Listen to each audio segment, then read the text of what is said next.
tabled their economic development plan recently,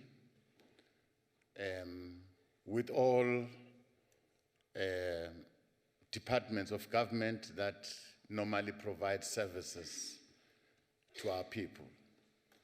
I'm talking about Department of Education, Department of Small Business.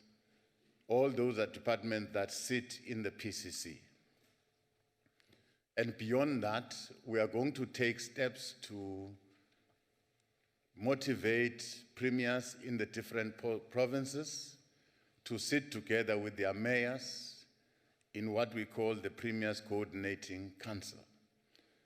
In that way, we think we're going to align all our plans in terms of our projects. We must know what is happening in what area, who is involved, so that if a municipality, if a province is building houses, a municipality must ensure that there's water. Now, there are certain projects where we're going to collaborate. Big projects, if we think of roads, provincial roads, national roads, and local roads, so that the three spheres of government must work together. We further introduced a district-based model. That is where all of us, national, provincial, and local spheres of government will sit together and coordinate our planning and coordinate service delivery. Thank you very much. Thank you, Honorable Deputy President. Honorable Bibi, is there any other follow-up questions? Yes. Honorable Bibi. Chair. Ngiyabonga sihlalo wendlu. Bengicela ukubuza Deputy President ukuthi ukunaba nje kancane ukuthi uzoqinisekisa kanjani ukuthi amathuba emisebenzi nemnotho entulayo kuleli uyakhula emalokishini ngoba ontaba kayikhonjwa abakuzwa njengobuchazi. Ngiyabonga sihlalo. Honorable Deputy President. Ngiyabonga. Ngicabanga ukuthi imizamo yethu yonke yokuthi sakhe lama special economic zone senzela ukuvula amathuba. Indawo le ezoba ngephansi kwesandla sikahulumeni lapho sizoletha khona abantu abafuna ukutshala imali. Sibenze futhi labo bantu ukuthi babambisane nabantu bendawo. Futhi kuleyo ndawo ke siyovulela osomabhizinisi abancane, small entrepreneurs, enterprises and small medium enterprises to come into that space. Kuleyo ndawo ke uhulumeni uyehlisa unikeza ama-business akuleyo ndawo i-special dispensation. Ukusho ukuthi uma kufanele ubhadala amanzi uzobhadala i-rate encane lapho kuleyo ndawo. Uma kufanele ubhadala ugesi uzobhadala i-rate encane ngoba sifuna ukukusiza ukuthi ukhule.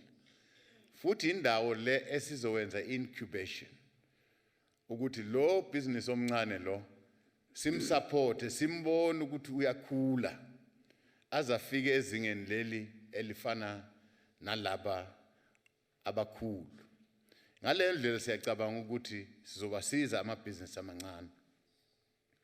Futhi ke sizothatha isinyathelo sokuthi wonke amabhizinisi akhona ema-township, lawo mabhizinisi kufanele arejistwe siwazi. Onke amabhizinisi angakarejistwa sizowavala. Sizowavala, abantu ba-apply kabusha, sazi ukuthi kunebusiness enje ifuna isupport engakanani. Thina ke futhi siwuhulumeni sifuna ukuthi siprovide imarket eyintweni ezifana uma ngabe kunabantu abanama bakery, uhulumeni uzosithenga isinkwa ukuze provide abantwana lapha ezikoleni. Uma kukhona abantu abalimayo, small farmers, uhulumeni uzawathenga lawo ma vegetable ayise ezibhedlela zakhe ayise ey'koleni. Thina ke sizoprovider the first market. Uma ngabe kukhona umuntu owenza isitina esi-approved, thina lesitina sizosithenga siyowakha indlu yethu ye-RDP. Uma senza yonke imisebenzi sifuna ukuthi i-material esisebenza ngayo siyithole khona lapho kuleyo ndawo. Uma bangekho labo bantu sizobasiza ukuthi baqale amabhizinisi wabo abancane, basiproduce isitina, baproduce iframe ukuze sikwazi ukuthenga kubo uma senza umsebenzi kahulumeni. Yileyo ndlela ke siyosiza ngayo abantu.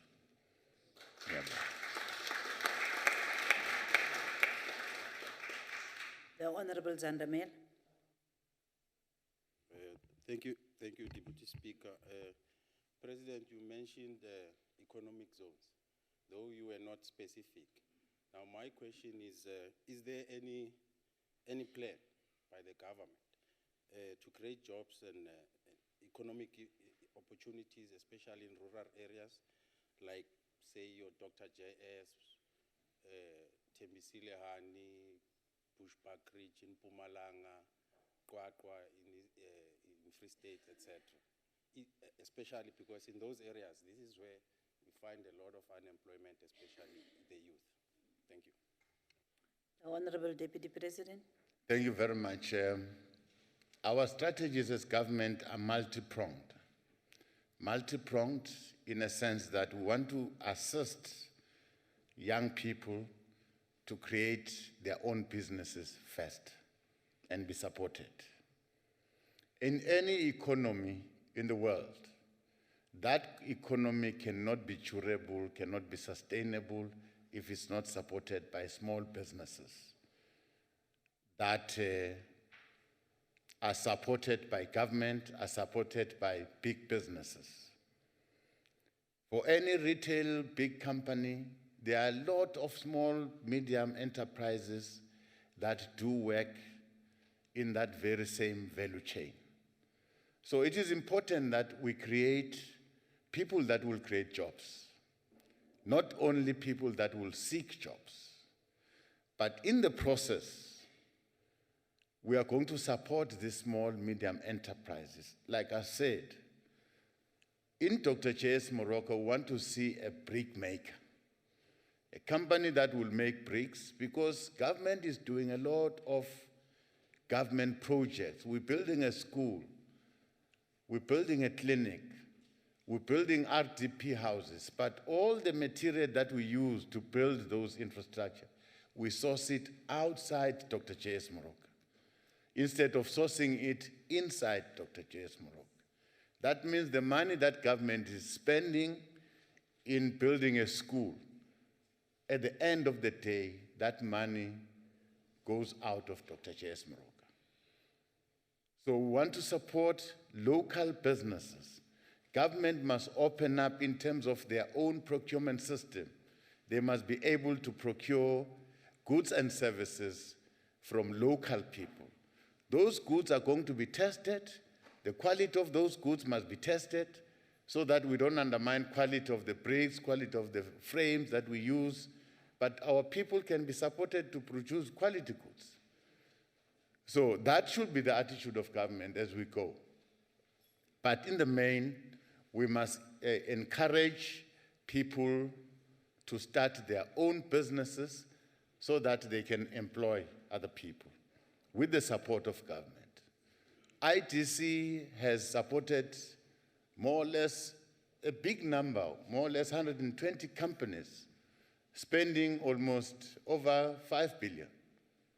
Young, small, medium enterprises that were supported in different sectors of our economy. That is the right way to proceed. Thank you very much.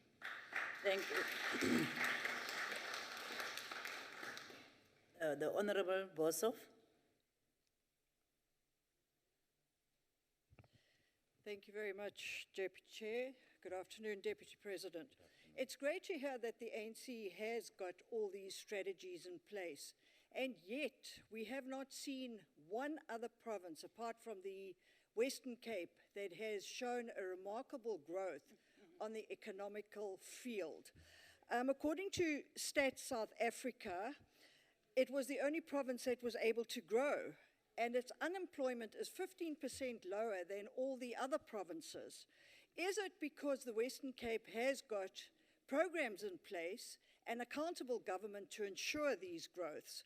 If you have a look, Premier Windi has put legislation and oversight in place which focuses on creating an economic ecosystem which enables job creation.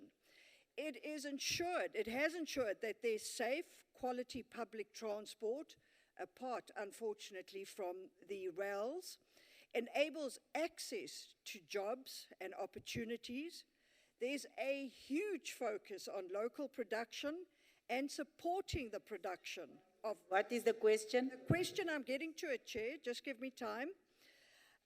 Your time is running out, that's why I'm asking. Okay, don't interrupt me, then I won't run out. Ask the question.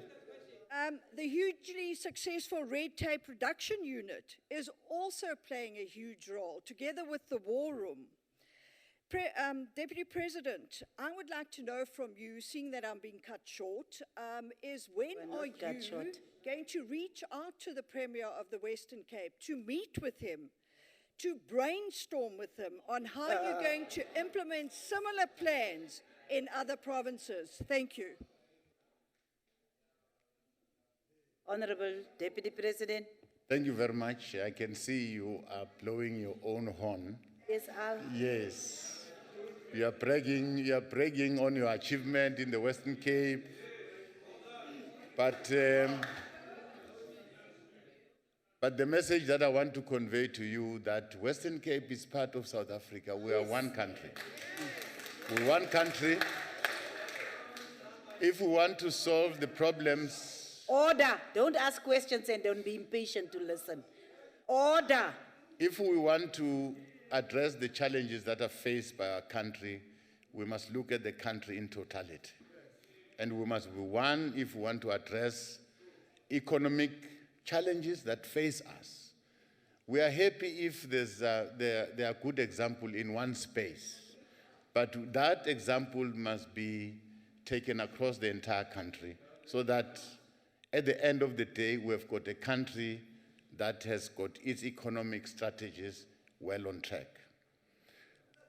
I'm open, and I'm going to meet with the Premier here to discuss a number of issues. And I can tell you the few interactions that I had with the Premier, I felt very encouraged. He's a very good man, very positive. He's not really playing politics while he's on duty. He's focused.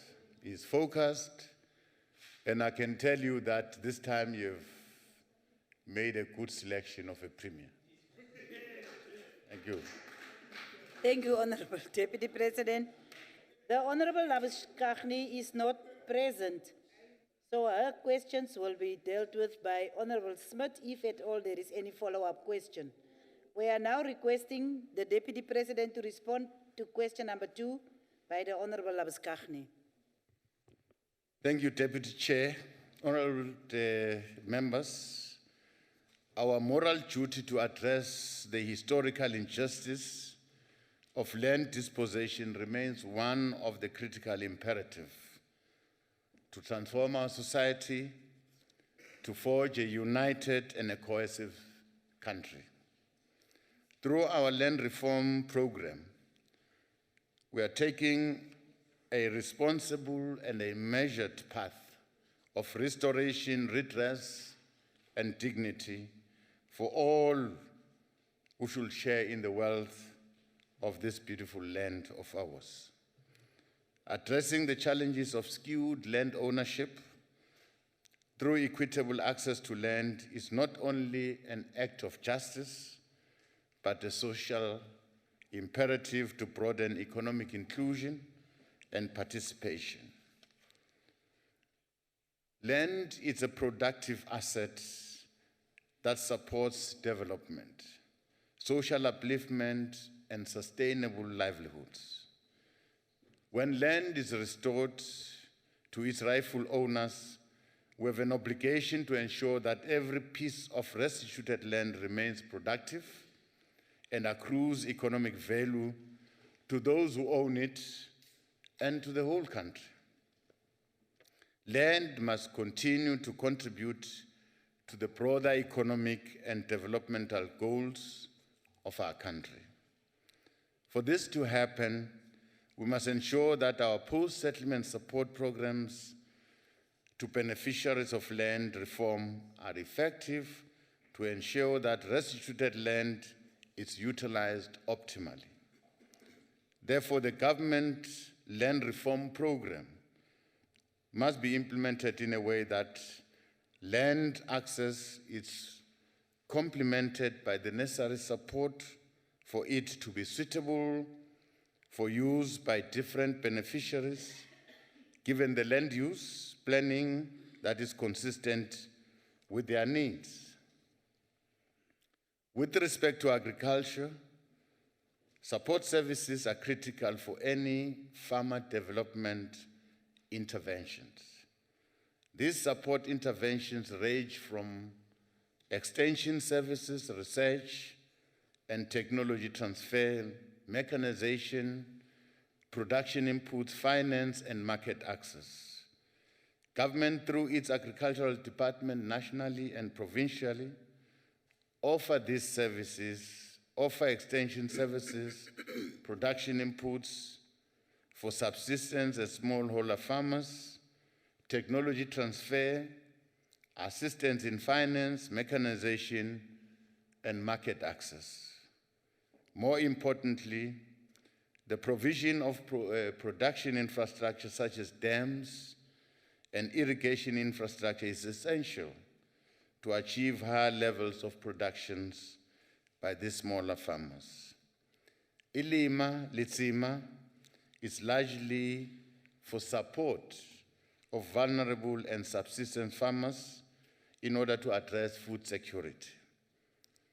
Mechanization support through creation of service centers have been budgeted for where farmers at local level can have access to tractors and other implements that will support them to be productive. In some provinces, service centers are already in operations.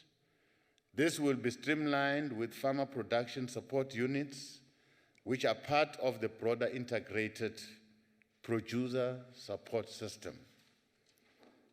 Financial support to land reform beneficiaries has been made available through various channels of support, including the provisions of working capital requirements. However, the main issue to address more urgently has to do with the finalization of the integrated model of agricultural financing that design and deliver a suite of affordable products for farmers, ranging from farm insurance, farm expansion, blended finance, and all financing of working capital requirements. This approach will be strengthened by our deliberate partnership with the private sector to draw in new capital for agricultural financing. The growth of emerging farmers into becoming commercial players will expand the productive capacity and contribute to the sector and to the gross domestic product of our country. Thank you very much. Thank you, Honorable Deputy President. Members, before I continue, let me remind you, the time for asking supplementary question is 2 minutes. The time for asking supplementary question is 2 minutes, and the time for reply is 4 minutes. The Honorable Smith. Thank you, Honorable Deputy Chairperson. Honorable Deputy President, I agree with you that we need to restore dignity to people, and part of that is giving them title to the properties that they stay on. Deputy President, your agri-parks that according to the department, do not even exist, and market access programs are failing, and failing big time. 18.8 billion rand has been spent on small farmer support since 2014, and yet there are very few success stories. Based on the fact that these programs and interventions previously have failed in general, can you please tell us which government policy is being used to regulate the spending of billions of rands on post-settlement support programs? Because it seems like the department is doing hit and run support programs instead of sustainable support programs. Thank you. Well, thank you very much. I think in the main, you are partly correct. There have been weaknesses in the manner we support small farmers. Now, in certain instances, our support was not consistent, and that resulted in a number of small farmers failing. Whatever they've started, they lost hope, they failed. That we've identified as a challenge. Now, that is why we want to strengthen these support centers. Now, the weakness in the past was that every spheres of government will come and do whatever they do. A municipality will work with farmers and they will fail on their own. A province will work with the farmers and they fail. National government will come and work with farmers and they fail.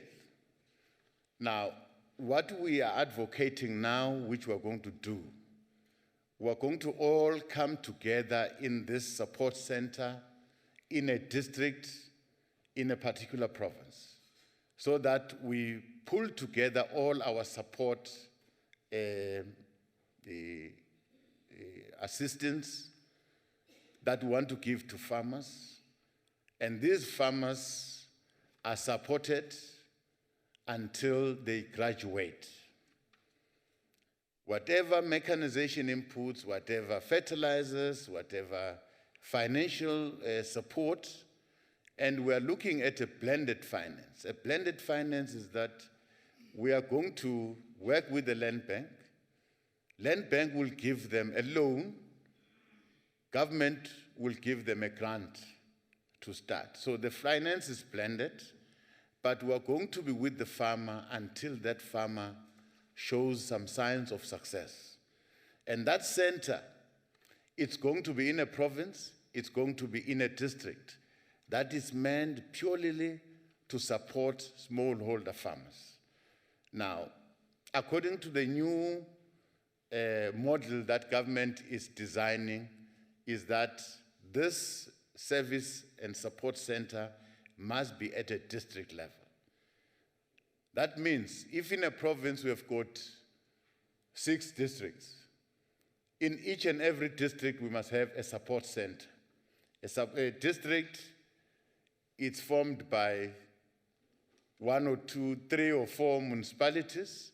That means that service center, support center, will support farmers in and around the district, so that our span of support must not be too large, so that farmers can travel long distances to get support. Their support must be district-based and coordinated between the 3 spheres of government to avoid failure rate. Thank you very much. Thank you, the Honorable Deputy President. Honorable Gillian. Order. Honorable Deputy Chair, in the spirit of accountability, can you please explain to me whether the Deputy President didn't answer my question that is related to which policy is being used to regulate the spending? That was my question. He said everything except answer that question. I think you can write the Deputy President a letter, because we are we set out the process as to how we are dealing with it. I will be advised. That is your perception. In any case, you don't know whether the Honorable Labaskagni would have said she feels satisfied. Honorable Gillian? No. No, it's me. You. Gillian? I didn't Yes. recognize you. Thank you, Honorable Chairperson. Gillian? Deputy President, thank you for your honest reply. Coming from the Western Cape Province, Deputy President, where the remnants of apartheid are rife and visible, especially when it comes to land reform, where not even 2% of the land in the Western Cape has been reformed. Deputy President, the post-settlement programs have been assessed by the then Department of Rural Development, as well as public hearings that took place in Parliament. Shortcomings in the program were acted upon, and chances to the program were meant to be implemented. What is the assessment of the presidency with regard to these interventions, and have they translated into achieving what the policy intended? Thank you very much. I think our assessment of our restitution program, where people come and claim land, we investigate and we restore that land. Now, what should follow correctly, some of the land that we restore to people was productive at that time. It's a farm that has been working and it is claimed, but after restituting, restoring that farm to the rightful owners, production went down. There was no support that was given to the claimants, and as a result, production went down, and to a point where that pieces of land are now lying fallow. We accept that. That is why we are now coming with a post-settlement support. We are not going to give people land and say to them, see to finish. If really our intention as a country want to maximize the production capacity of this sector, agriculture, and grow the economy, we must take the necessary step to support those people that are in the sector. And we must support, especially those that we have given them land, who were previously disadvantaged, who don't have the necessary requirements, the necessary finances to start producing on that land. So we're going to give a package of support to those people that we restore the land to. Now, we are not going to only focus on restitution. We're also going to focus on distribution, redistribution. There's land that is in the hands of government currently that we're going to deliberately redistribute to people for specific purpose to plant, to produce. Very soon we're going to make announcements. We are assessing the pieces of land. We're looking at the land use, the viability of those pieces of land, and we're going to set the criteria of how we're going to redistribute that land and with the necessary support. Thank you very much. Thank you, Honorable Deputy President. The Honorable Du Toit. Thank you, Deputy Chair. Deputy President, since 1994, government has purchased more than 8 million hectares of land, specifically for land reform, redistribution, and restitution purposes. That was to a tune of about 39.2 billion rand.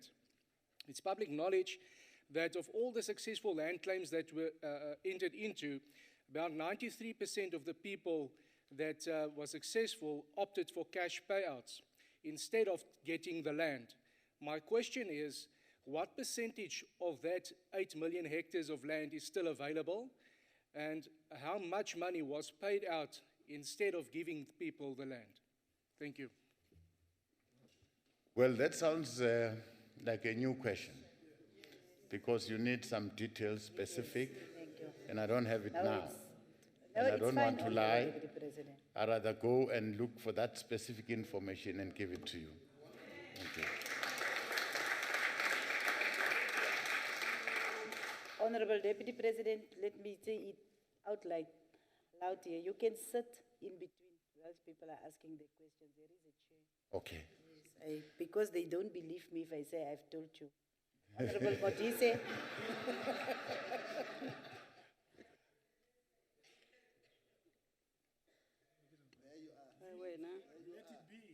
Oh.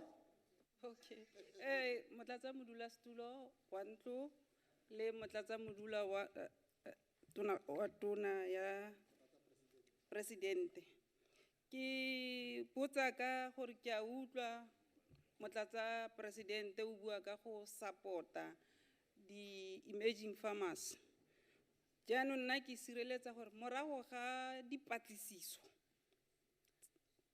tsa le go bona boleng impact ya pusetso ya mafatshe mo beng ba one ba ileng gore khale ba nentse ba letile mo dingwageng tse di fetileng. Goromente ya rona a ena le maano ebile gape ena le diketleletso mo ba beng ba ba mafatshe go ka ba thusa. Ke utlwile ha motlatsa president a bua ka go supporta tsone di se farmera tseo, mare nna segolo ke bua ka ba mmala wa sebilo, an African farmers, gore lo ka ba supporta jang, gore gape lo ba supporte ka matlole jaaka o setse o buile ka go ba rupelela training, le gore lo ka ba isa jang ko go ba ngokeleng bareki gore ba tle go reka. Ke potso e ke lebisitseng go wena ke assessment le impact le supporting ya di black farmers in the whole country morago ga dipatlisiso for 25 years. Dingwaga di le 25. Those are my questions. Thanks. Difficult. I heard some parts of the question. I didn't hear some of parts of the question. Possibly, Honorable Muimang, can you just assist a little bit? Yes. Please. Yes. Please. Be kind enough to assist. Well, let me say, Yes. it's an assessment, the impact that the government, oh, by the way, I must speak English. Yes. Okay. Yes. Okay. Yeah, Honorable Deputy President. Order. I heard her very well, and I want to just facilitate the question. Yes. She's asking that what support can further be given to small farmers in the light of the fact that in the last 25 years there was a lot of support given to the farmers, and how as government you are going to continue to assess that assessment to the small farmers in particular. Yes. Thank yeah, you. black. Yeah, the black he had. I just wanted to cover the question. Sorry, Honorable Matibula, you are rising on. The point of order, Chair. Your order is? Natativa, Deputy Chairperson, laka podium lia. So one of our members a translator amundo aka podium. Ekula kuna ti translator, tunata to kumela ni translator le fane translator laka podium lia.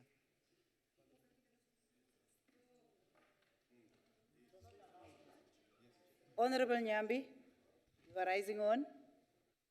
The very same point of order, Chair, so that we don't delay the House. We have discussed it and we have agreed that it's desirable to have an interpretation there. But currently we don't have. And even in the last sitting when she asked in Tsonga, even the Deputy Minister and the presiding officer assisted to interpret for General Cele. So there's nothing wrong. So we can't be discussing that, but it will be in order so that we can be assisted when the person is there, because there's no interpretation there. Whether the Deputy President wanted to have it, there's no way that he's going to have it there. So there's nothing wrong to have somebody assisting so that the house can move. Thank you, Honorable Nyambi. I think even the Honorable Matibula, when she rise, she know that what she was going to say is a bit impossible at the moment. We will address it. Honorable Deputy President. Thank you very much. I think the question that has been asked, it's very important that firstly, our assessment. Our assessment is that yes, as government over the 25 years, we've assisted small farmers. But our assistance was ad hoc, was not consistent. As a result, few farmers have graduated into commercial farmers. That's a shortcoming which we're ready to improve now. Our farmers out there, they must know that this time round, our support is going to be consistent until they graduate into commercial farmers. They must stand on their own. Now, government also must try and provide the necessary market for farm products that can be bought by government so that our small farmers don't struggle looking for markets to sell their products. It should be government's duty to come closer to small farmers, assist them to produce correctly the quality of their products so that these farmers can supply food, vegetables to our hospitals, vegetables to our schools. The nutrition program alone in the whole country, it's billions and billions. But this goes to the commercial farmers. Instead of supporting small farmers, grow, give them a platform to grow. It's a deliberate and a determination from government to ensure that these small farmers grow. This has been a shortcoming. Our support has been erratic. We have settled land, and some of the land is not productive because we disengaged in terms of support. Those are some of the criticism that we are taking, and we are ready to improve. The minister is going to announce exactly the kind of support, post-settlement, the support centers that we're going to create at district level, and what kind of support will be contained there, and how the life of a farmer that is being supported. But we must hasten to say, a farmer can't emerge forever. You must emerge up until to a particular time and go. You can't be emerging, getting support from government, and we are not growing. At a certain particular point, you must grow and learn to stand on your own and compete with other commercial farmers. Thank you very much.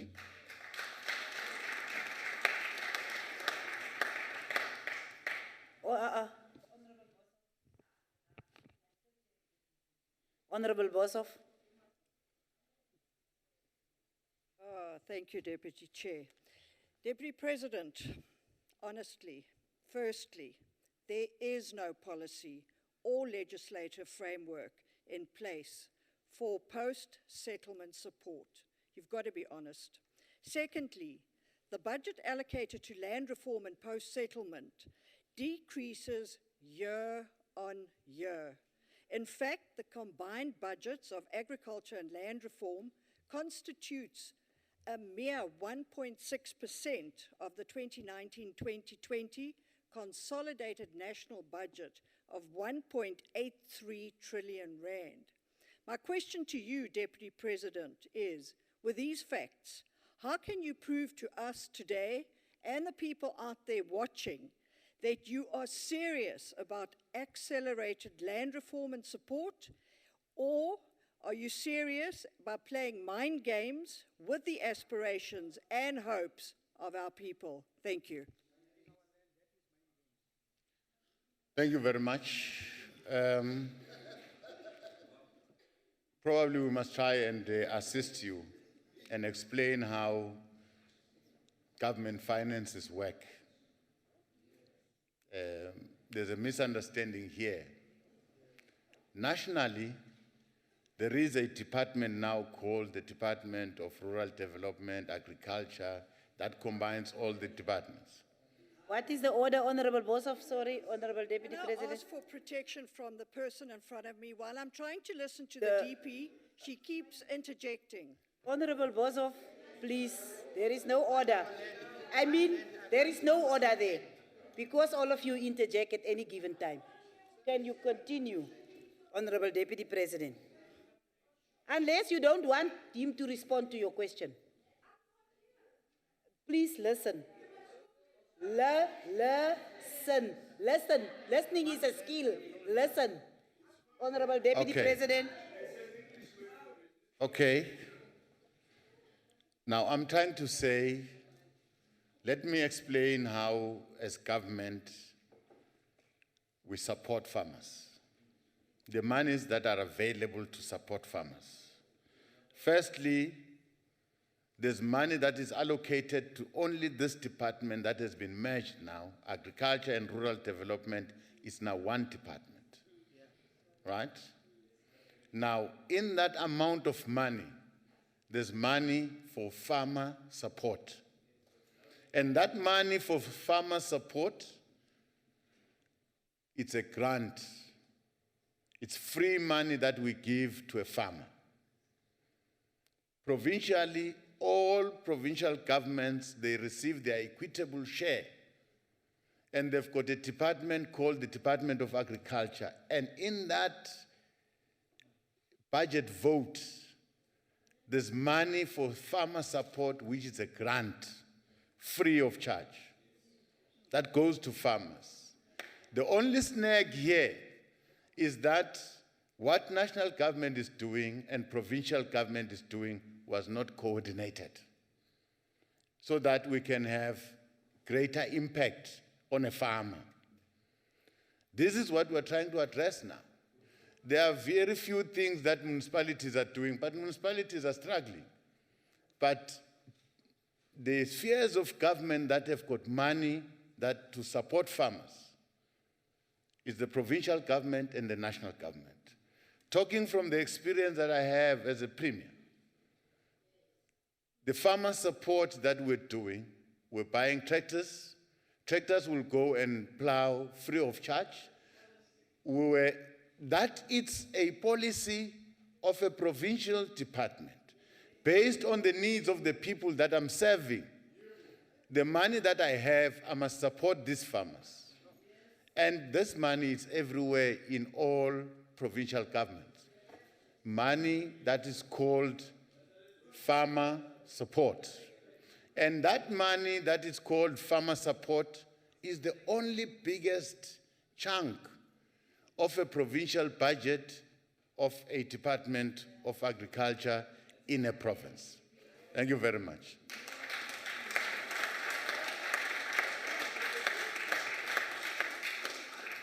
That dealt with question 2.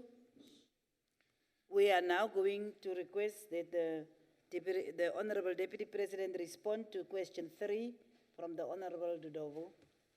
Thank you very much. Deputy Chair, on an ongoing and continual basis, government discharges its financial responsibility in respect of all debts that are owed. This includes intergovernmental debts, the debts owed by different government departments, debts owned by state-owned enterprises, as well as debt owed by and to municipalities. As a result, therefore, the amount of debt owed and dispersed between and among government departments and entities changes continuously and rapidly. Therefore, it will not be feasible to provide a precisely quantified amount of debt owed and given at a given moment, as these amounts changes on a continuous basis. As we are speaking now, some departments are consuming electricity that they must pay to a certain public entity. They are consuming water that they must pay to a certain public entity or municipality. So this debt is continuously and gradually changing, and it's changing towards the positive, that is increasing.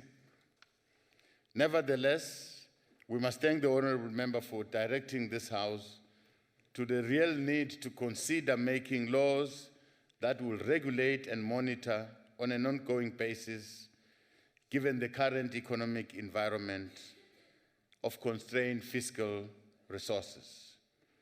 At this point, we can state that a system of managing debts owed by different organs of state to each other is indeed in place. Just to know who owes who at a particular point. And it is in line with the Public Finance Management Act, Act number 1 of 1999. The National Treasury has advised that aggregate municipal consumer debts amounted to 165.5 billion as at the 30th of June 2019.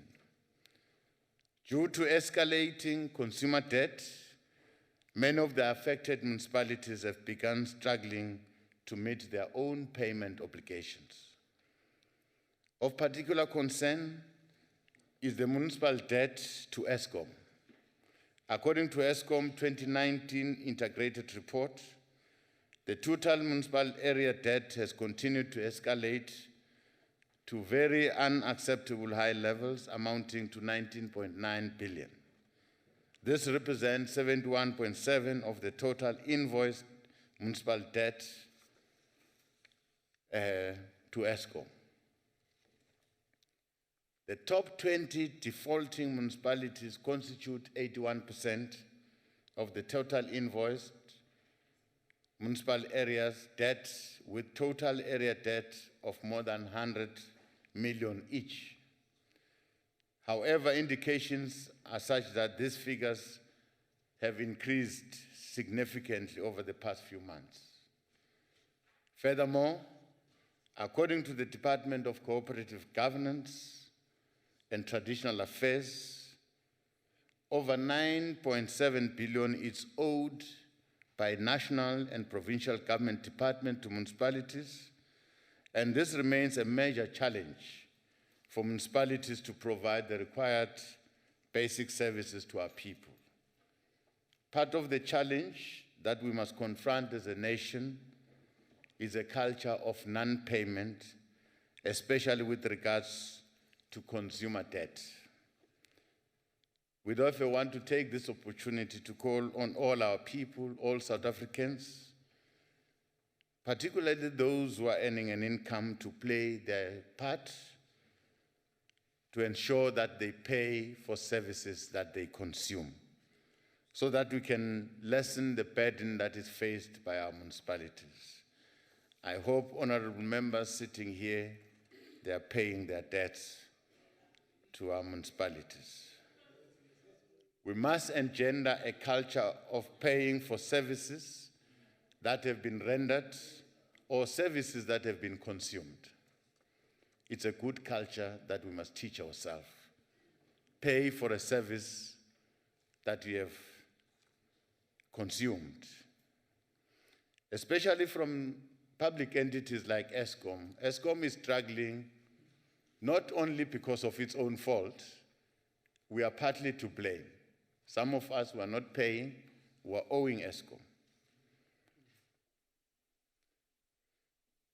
In improving the current situation of debt by our state-owned entities, the National Treasury and the Department of Public Enterprise are working on a strategy to reduce reliance by state-owned entities on government guarantees. Mechanisms for ensuring that government departments and state-owned entities settle their debts in time are provided for by Section 38 of our Public Finance Management Act. So this is provided for in our Act, and we must ensure that those who are owing are paid, do pay within a stipulated time frame. In this regard, accounting officers are required to settle all contractual obligations and pay all monies owed, including intergovernmental monies and claims, and they must do that within 30 days of the submission of an invoice, or on a specific date agreed between the creditors and the suppliers. Accounting officers and executing authorities must take the necessary disciplinary measures against any official in the service of the department who fails to comply with the provision of the Public Finance Management Act. Thank you very much. Thank you, Honorable. Thank you, Honorable Deputy Speaker, the Honorable Dodovo. Thank you very much, Honorable President, sorry. Deputy Chair. Honorable Deputy President, let me just follow up the question itself. You would agree with me that non-payment of the municipal debt has got profound negative implications to municipalities themselves in providing basic services to the people. And even the FFC have said that municipal debt, consumer debt has reached a crisis proportion. Now, I just want to know what practical steps, in addition to what we've just said, that the government can take to ensure that indeed the municipal debt is managed quite properly, because for me, that is very much important. Thank you very much. The Honorable Deputy President. Thank you very much. The question is twofold. Well, I've got a duty as Deputy President to ensure that all government departments nationally do honor their debts. That I take it. And from here, when I leave here, I'm going to ensure that all government departments do comply. I'm going to insist, I'm going to write to each and every minister to do that. I'll take it upon myself to help the President to ensure that those who are owing, they must pay. And if they don't pay, they must explain to the President why are they not paying. It's a duty that I'm prepared to do because that is stipulated in our law. We can't sit here and process laws ourselves that we finally don't respect. The laws that we pass ourselves here, we must be the first to uphold those pieces of laws. So I take that responsibility. But the second part, which you are involved yourself as members of this House, the culture of non-payment of our people. Some of you were part of those struggles, telling our people not to pay. And it's time to go back and say to our people, it's time to pay now. The struggles are over because at that time we're fighting a system. Wanted to pull down a system, so we encourage everyone not to pay. Some amongst you here were part of that campaign of saying our people must not pay. So let's stand up in the same vigor and in the same push and tell our people to pay. Those that can afford must pay. Because as we speak, municipalities are providing water to a number of residents, and very few of these people are paying. Municipalities are providing electricity to a number of villages, and the majority of those people are not paying. So if we're talking about the challenges that are faced by our municipalities, our communities are part and parcel of the problem. Thank you very much. Honorable Sheikh.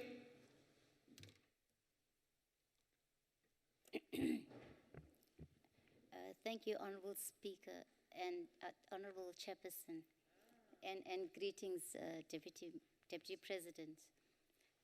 Deputy President, it can't be overestimated, the debt in municipalities, and it's also estimated that for every 100 rand of funds available in the form of current assets in municipalities, there's another 56 rand that is locked up in the form of debt owed by consumers, and this also includes government departments as well as state-owned entities.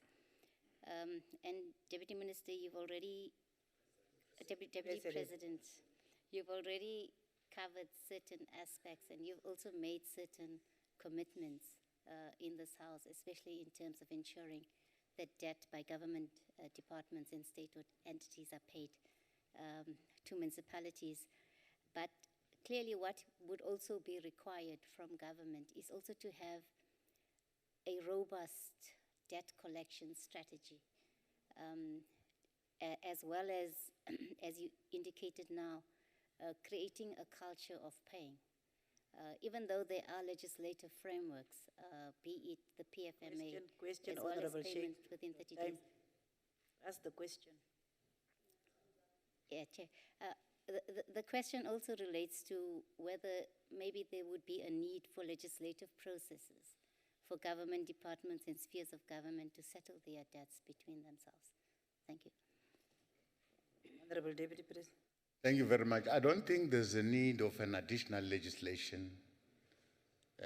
It's given that if you consume a certain service, you must pay.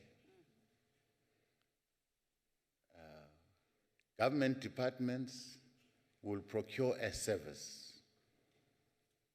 Even from small businesses, they'll procure a service, the service will be rendered, and they don't pay. I fought that. From where I'm coming from, Mpumalanga used to pay, when I was premier, used to pay every invoice that they receive within 10 days. And I ensured, I wanted to understand what makes it difficult to pay an invoice when you receive it. Why should we wait for 30 days? Because you have received the service. Here is a woman providing a catering to you, you have got your meeting. You must wait for 30 days to pay this woman. No. The answer is no. You have received the service. And every paper is there that, no, you have received the service. Why are you not paying? Because for every service that you procure, you must know that you've got the money. The money is budgeted for. You can't go and look for a service. A service provider will come and give you the service, and you don't have the money. This is the problem with our municipalities, this is the problem with our government departments, that they go out there and procure a service, and they don't have the money. They wait for a period of adjustment where they will adjust, and then they find the money to go pay. By that time, it's 6 months. The small business is dead by that time. No. There's no additional. It's just those that are responsible must stand up and make it a point that the law is enforced. It's possible. It's possible. An invoice will be submitted, will lie on the table for 90 days, as if there's no manager that must ensure that this invoice must be processed. Someone is waiting. A small business person is waiting, is working very hard to provide this service, and you not pay. So some of our shortcomings, some of our problems and challenges that we're facing, we make them ourselves. Now, in government, where I am now with my colleagues, I'm going to remind them. And I'm going to request to know all the people that they are owing and when are they going to pay them. So that as much as we say we want to see this economy growing, we must ensure that those who are doing business with government are paid. Because if we don't do that, we're destroying the very same people that we say want to support. We are destroying jobs. We are destroying the economy by not paying people who are working hard to grow this economy. But on the side of municipalities, municipalities are going to be assisted to manage their finances very well. We must deal with corruption so that every cent that they have is utilized correctly. Yes, we acknowledge the fact that they are being owed, but when they get that money must be used correctly. Thank you very much.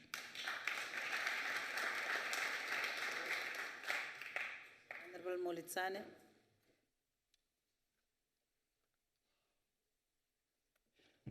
Thank you, Chair. The Deputy President, the problem of debts between the spheres of government is also caused by the poor alignment of the division of revenue. The national and the provincial sphere, they get more, and the local government that does most of the work, they get less. As a result, you'll find that majority of municipalities are burdened by service that they cannot afford. And provinces and national departments, they do not help in that situation. Shouldn't we revise the division of revenue, Deputy President, to give municipalities more money? Thank you. Thank you very much. I don't think so. The division of revenue as it stands is correct. Remember, municipalities are getting a grant.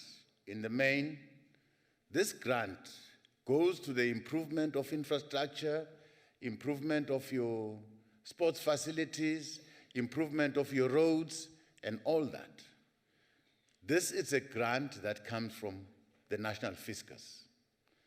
Now, additional to that grant, municipalities are collecting rates and taxes, levies, and all that to people. That is their money. And they must set bylaws. They must set rules. They must charge people for the water that they distribute.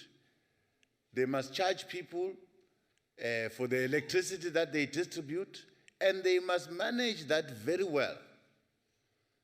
If you are running a municipality, it's like you are running a retail business. A municipality is a business because you sell services. Now, you must be creative. You must expand your scope. You must build new settlements. You must form new towns. Because if you form these new towns, that is your area where we are going to get revenue.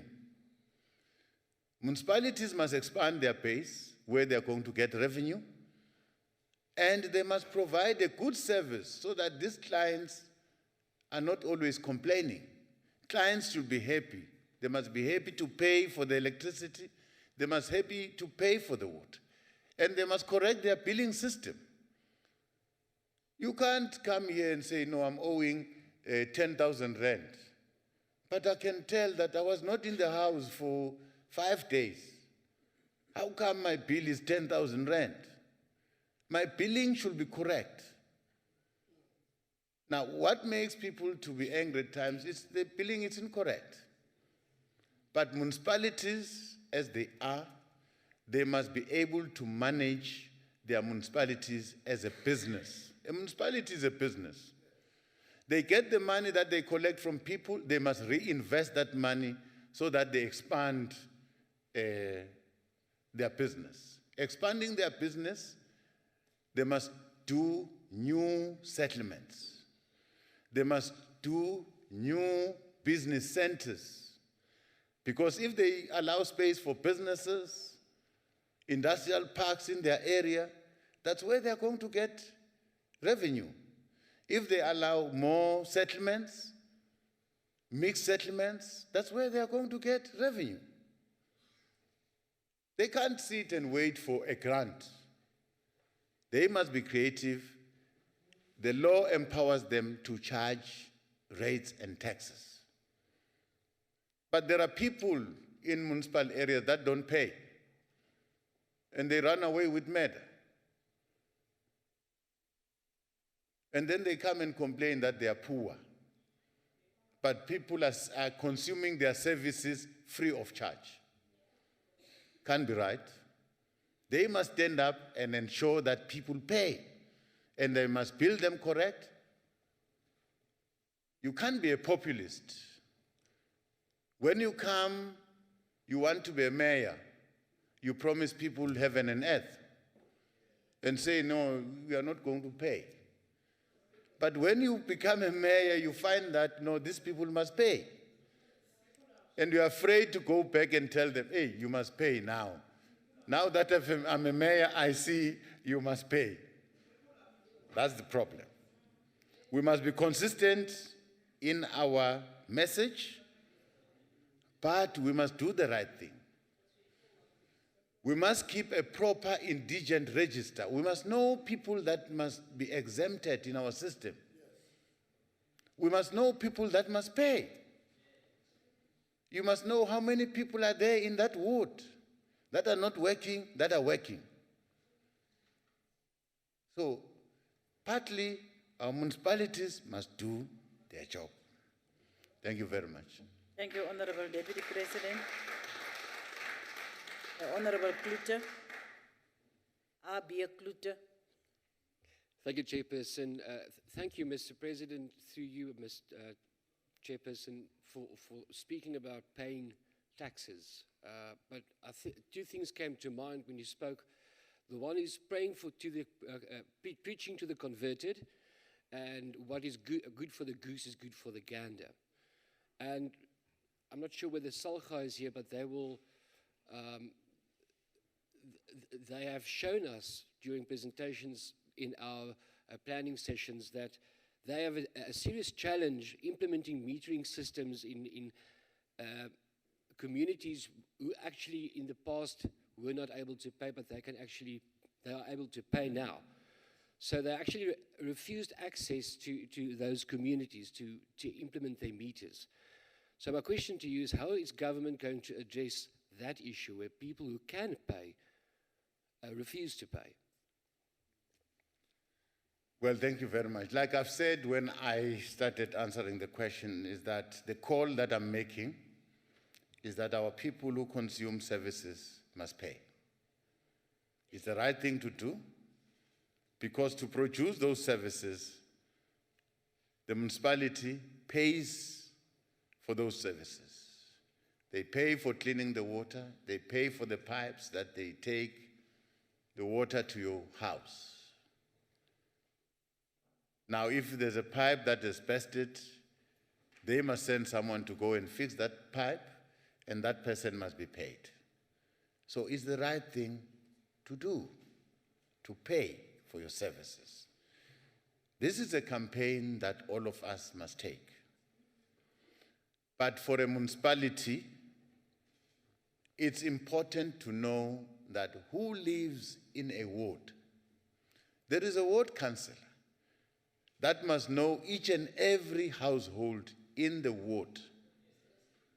Whether this household is headed by an indigent person, an old person that can't pay, whether in that house there's a person that is working elsewhere who can afford to pay, and that person must be made to pay. But our ward councillors don't know who's staying here, who's staying there. It is their responsibility to know each and every household who is here, who's living in the ward, so that they must be able to service them. But the bottom line, for every service that you get, you must pay if you can afford. And if you can afford, we must determine the affordability. Those who don't afford, we must determine that they can't afford. Our people that are getting a pension, yes, we have said so, we're going to give them a certain percentage of services free of charge. But we can't give everyone services free of charge. It's wrong. We are destroying, we're putting a burden to our municipalities. Now, we are destroying our country. We must make a contribution where we've received services. We must pay for services. It's the right thing to do. Because if you pay for services, you are sustaining a job in a municipality, you are ensuring that the municipality can grow, there will be a road, there will be a new settlement, there will be business centers, because municipality will have money to do all those things. So our people must pay. I was part and parcel of those people who were saying, we are not going to pay. And now I'm saying to our people, let's pay. Let's pay. I was part and parcel of those people who were marching forward, fighting for our freedom. We said, let's boycott the payment of services. But we've achieved our freedom. We can't go back there. This time is the time to build. And all of us must be responsible enough, love our country, let's do what is right and pay for the services. Thank you very much. Thank you, Honorable Deputy President. That concludes question 3. We are now going to question 4, asked by the Honorable RBSC van die Vrystaat. Thank you, Deputy Chair.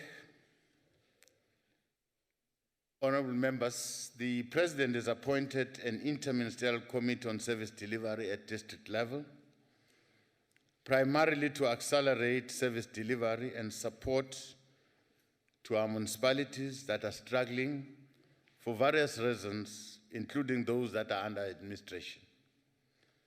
This area of work is focused on unlocking bottlenecks, as well as deal with emergent governance challenges that undermine delivery of quality services. Among the focus areas of this interministerial committee will direct its work on the following issues: addressing community and business forums, disruptions that are stopping existing projects that are currently undergoing in these different municipalities, addressing numerous compliance issues that have created serious challenges in those municipalities in the supply chain management and the procurement processes, addressing compliance issues surrounding planning, and addressing security problems faced in the provision of electricity, water, and other services. These interventions, including the establishment of the IMC, are as a result of our government recognition that there are various challenges that are faced by our municipalities, which over time have impacted on the quality of service delivery and the collapse of services.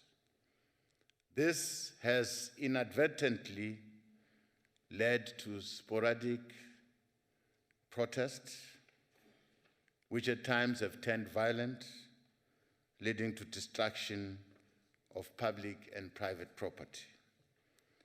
Some of the interventions that we are implementing focus on improving governance matters in these municipalities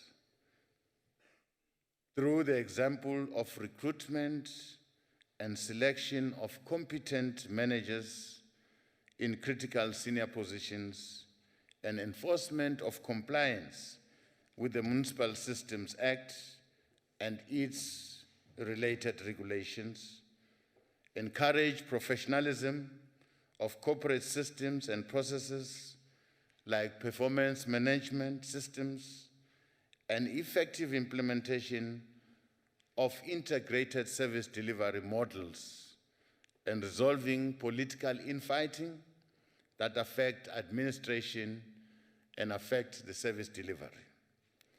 Furthermore, there is effective support by COCTA and National Treasury with the implementation of post-audit action plans to reverse the negative audit outcomes, and compulsory utilization of database on employees that were dismissed for misconduct, fraud, and corruption. The above-mentioned measures will in no doubt strengthen the functioning of our municipalities, especially those that are under administration, so that they meet the expectation of our people as far as service delivery is concerned. Therefore, we are pleased that increasing numbers of municipalities are cooperating with information on their specific challenges. Beyond the municipalities that are under administration, Cabinet has also resolved that the IMC must focus on monitoring and, where needed, support and intervene across all 44 districts and our 8 metropolitan municipalities. The intention is an all-of-government process of planning, sequencing of projects, and monitoring the service delivery process. As of now, we have undertaken to immediately respond to all areas where there are service delivery challenges, to ensure that all infrastructure development plans and operations are aligned across all spheres of government. We do this with an intention to intensify the implementation of pipeline infrastructure projects, as well as to ensure policy coherence and consistency.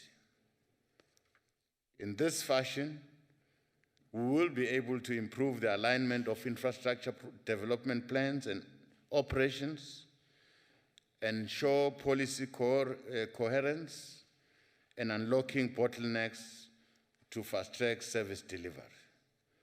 As we have mentioned, we will react to early warnings so as to preempt service delivery challenges. We will promote economic development and investment through the revitalization of township and rural economies, and ensure that service delivery challenges are addressed timelessly. Thank you very much. Thank you, Honorable Deputy President. The first supplementary question, the Honorable Abia Klute.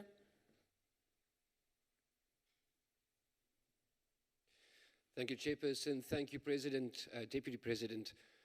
In a recent article in the Mail and Guardian, it was suggested that people should take back their municipalities. And while legislatures and COGTA and Treasury are responsible for interventions in dysfunctional municipalities, residents are not seeing the effect of such interventions. Take, for example, the Masolonyana local municipality in the Free State. It's been under Section 139 administration since March 2017. That's 31 months, Minister. No improvement. Residents in Brandfort at one stage had no water for 5 months during intervention. Sewage works in Masolonyana is currently dysfunctional, and citizens themselves are now fixing infrastructure just so that services do not come to a standstill. In Mafube, also under administration, for 31 months, refuse removal of vehicles have been seized as a result of non-payment under administration. Also, accounts to residents have not been issued for 2 months, and residents go out of their way and ask for accounts, only to find that the municipality cannot issue them. This is under administration. Which brings me to my question, Minister, President. Deputy President. While there are various support programs for interventions by Treasury, by Kochta, by provincial Treasury departments, by provincial Kochta departments, and now recently a Deputy Presidential Hotspot program to support so-called hotspots, when, Honourable Deputy President, is the ruling party going to stop launching new plans and programs and do the right thing and take political action against ANC mayors and councils and cronies and give municipalities back to the people? Honourable Deputy President. Well, thank you very much. I believe that these municipalities belong to the people. Why I'm saying that is because everyone who's there, who's a leader in that municipality, in one way or another, has been elected by the very same people. There are meetings in wards. There's a ward councillor directly elected by the people in one way or another. That's why there's a by-election declared if that member probably happened to die or happened to resign and all that. That means that institution belongs to the people. You are also here yourself because you have been voted by the people. They've voted your different political parties, and your political parties has brought you here. But the strength of you being here is behind your political party. So this institution, this house, belongs to the people. You must not forget when sitting here that, well, I've arrived here on my own, making a mistake. You represent the people. So it can't change. I don't understand if you say, take back these municipalities to the people. What do you mean? Because people have participated in electing those people that are there. And they've got a right to recall them back if these people are not serving them. However, we are not running away from the challenges that are experienced there. And remember, you can't just jump into a municipality and say, do this and do this. That is a separate sphere of government. For us to institute Section 139, you also participated as a house here. You also participated, you are also having a responsibility to visit that municipality that we have agreed that, no, we're putting you under Section 139, and what are you doing? It's not like provinces will sit and say, no, we are putting this municipality under Section 139. They must get your concurrence. You must agree or disagree with them. So collectively, you have got a responsibility. But that does not mean I want to run away from my responsibility. We have flagged those municipalities. We are working on a program. We need to move a bit faster to ensure that we restore the services. Your concern is our concern and is the concern of our people. We can't run away that these municipalities are under Section 139. They've got challenges of leadership, politically and administratively. And services in certain instances have collapsed. That is why they were put under Section 139, so that there should be monitoring and evaluation of all the challenges that they are facing, and they must be supported. The Department of Kochta is doing everything it can do to support these municipalities. We are going to increase our pace. We know about this problem. Thank you very much. Thank you, Deputy President. The second supplementary question is from Honorable Tango. Honorable Tango. Deputy President, by and large, you've answered some of the questions I was going to pose. However, I want you to re-emphasize on some things. The issue of interventions which leads to placing municipalities under administration has become a major concern for the NCOP. Is the state looking at creating a policy framework that provides a sustainable approach to improving the state of municipalities beyond the provisions of the Constitution to guide the implementation of interventions such as Section 139. Realizing, of course, and conscious that a lot of these challenges and problems come out of the special apartheid programming and the way it was planned for that, so that the challenges exist, come from the apartheid history. It is up to us collectively in all three spheres of government to actually repair what was done then. Thank you very much. Honorable Deputy President. Thank you very much. I think probably there's a certain amount of effort that all of us, we must put as a country to try and address that sphere of government. That sphere of government is pulling very hard. It's at the cold face of our people. Our people, some of them are not paying for services. Our people, some of them are destroying the very same property that belongs to municipalities. So these municipalities are pulling very hard. Now, it doesn't help us to say that it's a sphere of government on its own, we can't interfere. The attitude should not be that.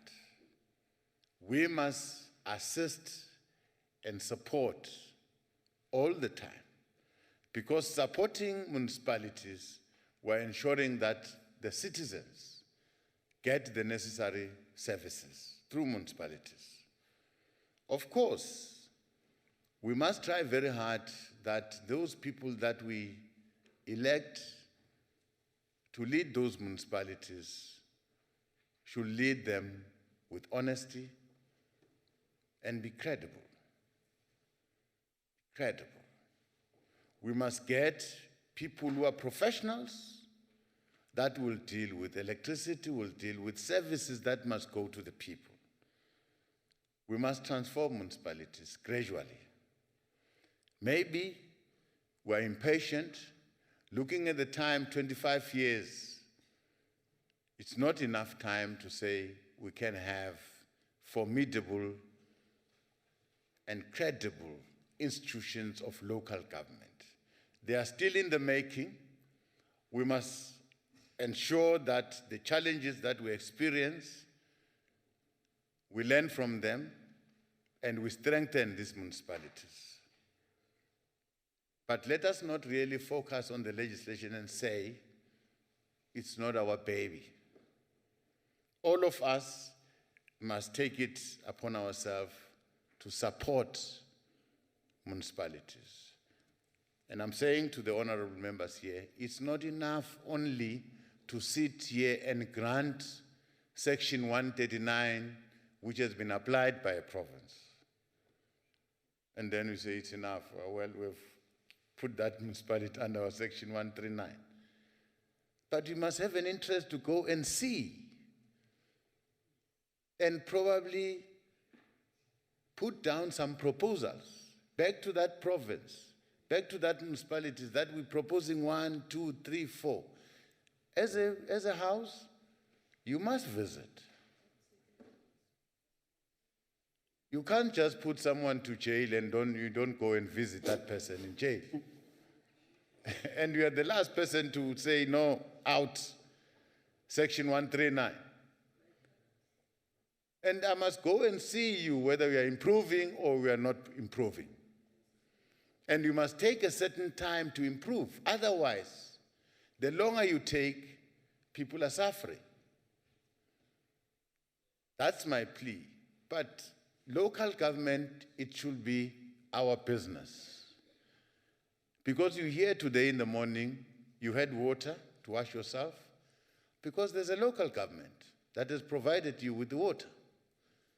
Now, if you don't have water, you'll start feeling the pinch that somewhere is wrong in this institution. Then you'll go and ask, what about those people who are not getting water? What are about those people who are experiencing electricity cuts because of inefficiencies of our municipalities? So it's a problem that we must all solve. and take it upon ourselves to ensure that our people receive services. As long as we are in the structures of government, it remains your problem. If you are in the National Assembly, if you are in the NCOP, if you are in the province, if you are in a municipality, if you are in the national government, it remains your problem. You can't be grandstanding and watch. All of us, even our citizens, are called upon to assist municipalities to deliver the services. That is why we say to them, don't destroy property, pay for your services. This is your part that you can bring to ensure that there's stability and there's continuous service delivery. That is not interrupted. Thank you very much. Thank you, Honorable President. Honorable Ryder. Thank you, House Chair. Deputy President, the Plenary local municipality in Gauteng is under administration at the moment. Things have gotten so bad that on Monday, all of their computers were attached by the sheriff of the court. Things have gotten so bad that last week, Friday, the ANC marched against their arch enemy, the ANC, to demand that the Hawks take action against ANC cadres deployed there who have stolen the money. Now, you've intervened already, Deputy President, and the army was The army was sent in to stop the sewage flowing, raw sewage, from flowing into the Vaal River. But the army wasn't given the budget to do anything. So what effectively has been happening is they're sitting waiting for budget and doing nothing more than being expensive security guards. They are unable to utilize their manpower to address the issue because they haven't got the funding. Considering the total lack of success in this case, where you have intervened, Deputy President, what are you going to do to fix it? Honorable Deputy President. Thank you very much. Fortunately, I'm going there tomorrow.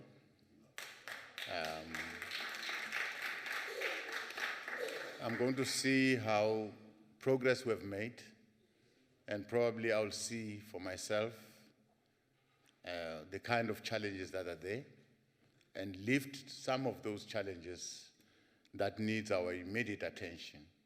But at the back of my mind, I was thinking of the sewer spillage that spills into the river, and I just feel that the president can't be everywhere. I'm here to assist the president, so I must go there. The president has deployed the army to help. I must go see how far. And if there are challenges, I must bring back a report to say we need this and this and this to complete this work. I'll look at the challenges that are affecting the municipality. I'll be with the Minister of Culture, and I'll be with the Minister of Human Settlement. Probably we're going to see for ourselves what are the challenges and how best we must intervene. We are going to take this kind of an approach throughout. This is the beginning of a long journey. We're going to crisscross the country. We're going to go to those municipalities that are failing, and we're going to lift them. We're not going to play politics and ask and ask. We're going to do our civic duty and help where necessary. We're not going to say this is a different sphere of government. We feel it's our obligation. So I will be there tomorrow. I will try and attend to those problems that we are raising and see how best we help the people of Mfuleni with the services that they must get. Thank you very much. Thank you, Honorable President. Honorable Lutuli, that's the last supplementary question on this one. It's Honorable Lutuli.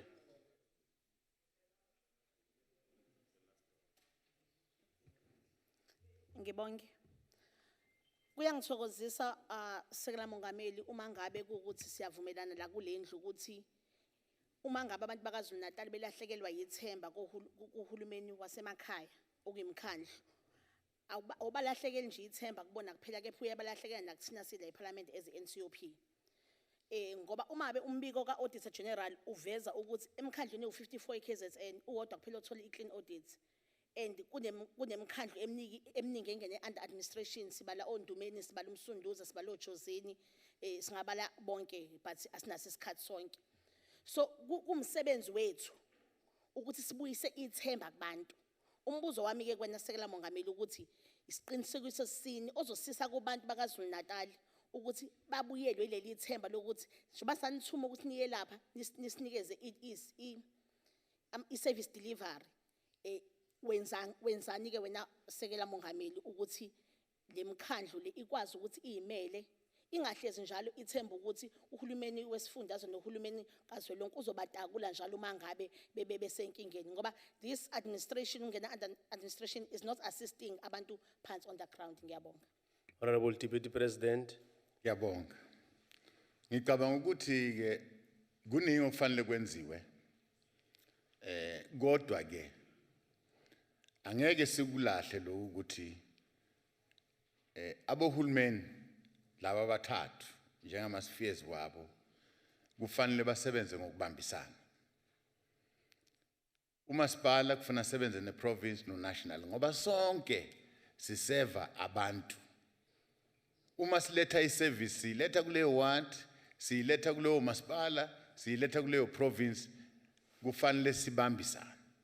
Thina nje sihlezi la sithi siku-national, akekho national, akekho i-province ngoba sonke sibuya ewadini. Ngakho ke kufanele ukuthi usizo esilethayo imali noma sakhe isikolo noma sakhe iclinic noma sakhe izindlu noma senzani konke lokho sikwenza endaweni yawomasipala.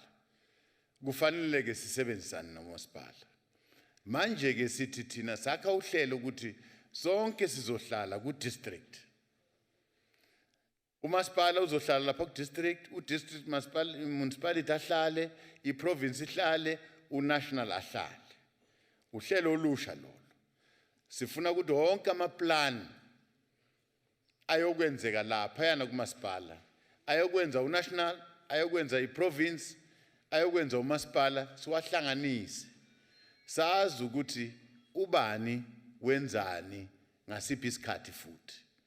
Futhi uma umuntu eshilo ukuthi hayi thina siyofaka amanzi, omunye athi hayi thina siyokwakha izindlu, omunye athi hayi ngizokwakha isikole, sifuna ukuthi lezo zinto zilandelwe ukuthi ziyaphela ziyaqalwa futhi kufanele ziphele ngoba sonke siyobe sihlezi kanye.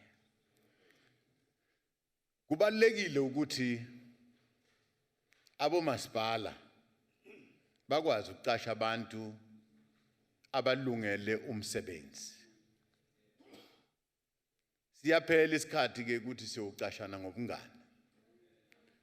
Ngoba ke kufanele senze lo msebenzi. Uma siqashile kufuna sibone ukuthi ukulungele ukwenza lo msebenzi. Kungako nje each time auditor general uyacomplaina ukuthi labantu abakhona ukwenza umsebenzi. So ngiyacabanga ke ilunga elihloniphekile le-EFF nalo seliyabona ukuthi hayi nathi singathatha over siphathe umasipala. Kodwa ngifuna ukuthi nani uma nisesendleleni nifuna ukuyophatha umasipala ake nifunde kulabo abahlulekayo. Ngoba ke kukhona lapha nani niphatha kancane khona. Kodwa ke inkinga zikhona. Anguboni umehluko. Uma ngabe kukhona umehluko bese ngajabula ukuthi siubone eTswaing ukuthi hayi nani nikhona phela. Siubone nalapha eJohannesburg ukuthi nani nikhona. Niphethe kancane nani. Yebo. Manje ke kufanele sonke sifunde ngoba le inkinga zisiphatha sonke. Nani ziniphethe la niphethe khona. I-IFP nayo iphethwe inkinga, i-ANC nayo iphethwe inkinga, asibhekeni le nkinga, sibheke nabantu bakithi ukuthi balithola usizo. Ngiyabonga. Thank you, Honorable Deputy President. Honorable Deputy President, we come to question number 5, asked by Honorable Labuskaghni. Honorable Smith, in terms of the rule of the NCOP, will be standing in for Honorable Labuskaghni. Honorable Deputy President. Thank you, House Chair. Honorable members will recall that the responses we gave Honorable Member in our previous question and reply session on the same matter on the 12th of March 2019. Same question was asked and we gave a response, and we are going to restate what we said on that day. As government, we are indeed committed in addressing the security of tenure in communal areas. As for this government,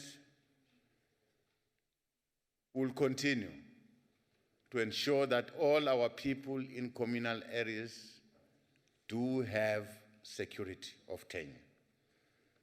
This is a constitutional mandate as stipulated in section 25.6, which talks to the need for security of tenure to those whose tenure is insecure.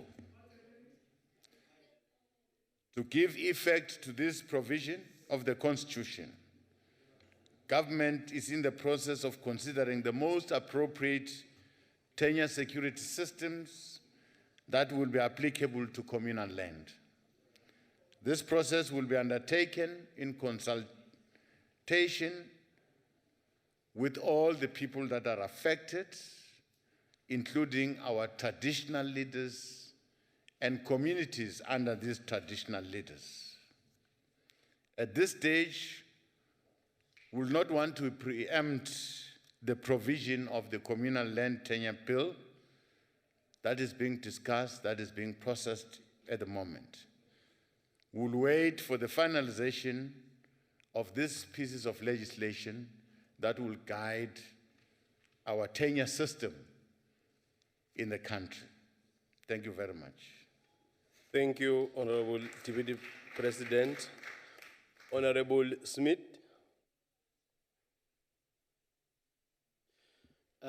Thank you, Honorable House Chairperson, Honorable Deputy President.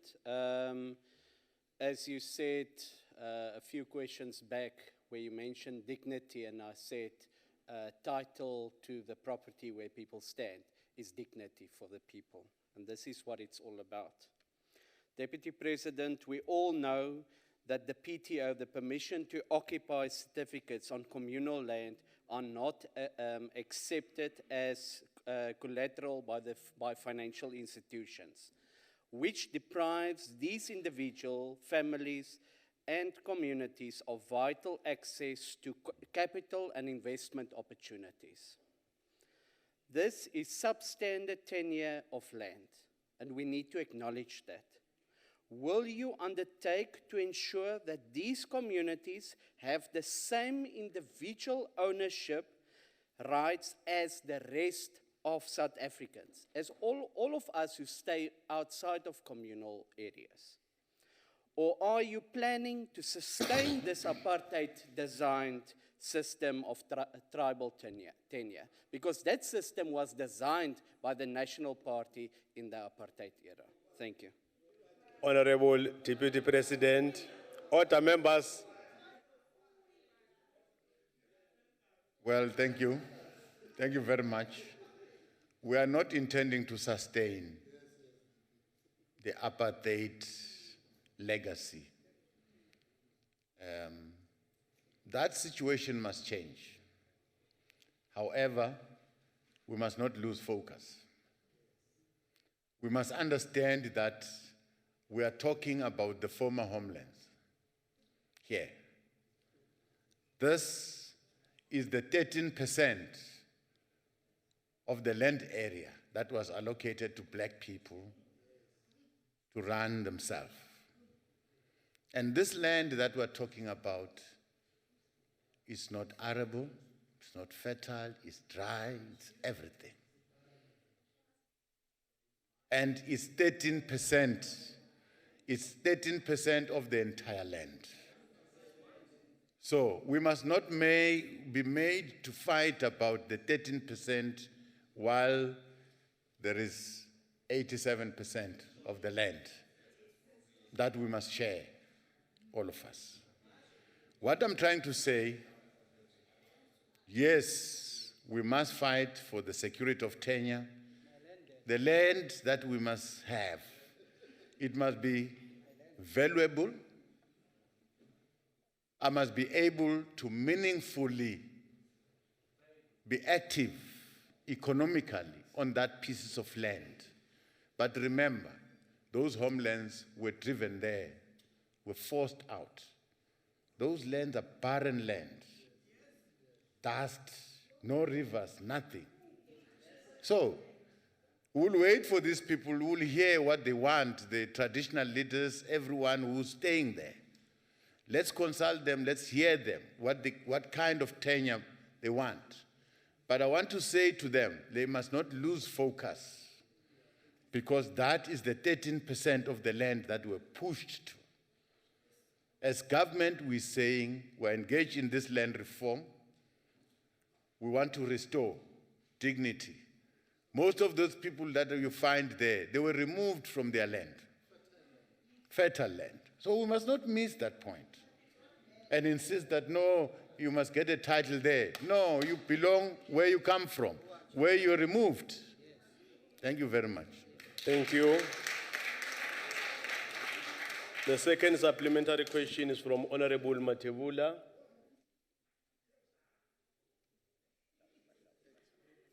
Deputy President, tanihi murhangeri wa mfumo, mi va nyika rini vaakatiko va Afrika-Dzonga misava leswaku va ta kota ku pfuneka eka tlhelo ra swa timali na ku nghenelela eka timhaka ta ikhonomi.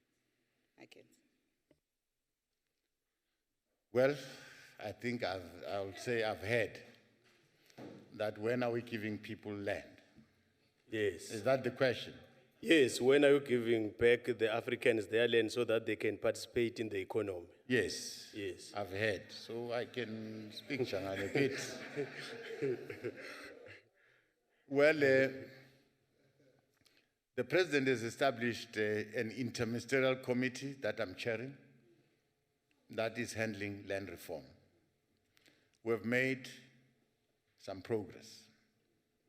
What we have done, we've looked at all the land that is in the hands of the state, whether national government, public entities, provincial government, municipalities. But for now, we have started with land that is owned by national government and its entities, departments. And we're saying this land must be redistributed to the people. This land must be utilized. Now, we've identified for the first phase, we've identified 278 portions of land that are in the hands of the state that ultimately must be redistributed back to the people. What we're doing, we're measuring the extent of these properties. We're looking at the land use of this property. We don't want to say we're redistributing land that is barren, that can be used. So we want to redistribute land that is going to be utilized. And we're going to tell you that in this land you can do 1, 2, 3, because we've done our own homework as government. That it's in process. The president is going to make an announcement, the criterion that we're going to use to redistribute that land. Secondly, all those people that have put claims on land that is owned by government, we have taken a decision that we're going to give them free of charge. We are processing those pieces of land. There are almost 260 of them. 40 of them, we've already given them back. An announcement is going to be made. A ceremony is going to be made where we're going to hand over. But already 40, we've given them back. They've claimed it, and we've given them free of charge. What is remaining is the 220 land parcels that we're still investigating.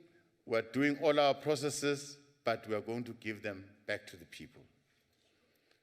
We're also looking at the farmer support, that beyond giving these people less land, how do we want to assist them? That is why we spoke of these support centers, service centers at a district level. That's where we're going to support them. But of course, there's land that it's in private hands that has been claimed. We are waiting for your process as these houses on Section 25 of the Constitution, so that we must proceed with expropriation without compensation. And in that effect, we're going to do this within the confines of the law, and we're going to work with those commercial farmers. We accept donation of land. There are some farmers who are donating land to their labor tenants. We welcome that. That is the right step. There are those that are not utilizing this land. They must not wait until we expropriate this land, they can donate it. That will foster the spirit of a nation. That will foster a united society. There can't be any qualms and quibbling about this land. People were dispossessed. Can't we as a country agree that we must mend this wrong that was done? We must do right to this wrong that was done. It's the right thing to do. It will keep us together. And I want to say to our farmers, commercial farmers, white farmers, there's no need to panic. We are going to keep you here. We need your skill. But let's remember that some people were dispossessed. Let's make right what was made wrong. Thank you very much. Thank you, Honorable Deputy President. Honorable Landsman. Thank you, Honorable Deputy President. Firstly, let me thank you. I see hope that you are in charge of this program of Section 25. As the nation, we are very excited that we are leading to this process of hope for unity for South Africa, where all of us will benefit. Thank you, Comrade, Honorable Deputy President. In the Western Cape, especially in Cape Metro, we can see two cities, one for the rich and one for the poor. The land question is not only an agricultural land problem, but it also relates to urban and peri-urban land ownership. What progress are we making in the speeding up of transfer of title deeds, long-term and tradable leases to eligible beneficiaries of land reform, including those who occupy land already procured from the land reform purposes, especially in urban and peri-urban areas? My surname is Landsman without land.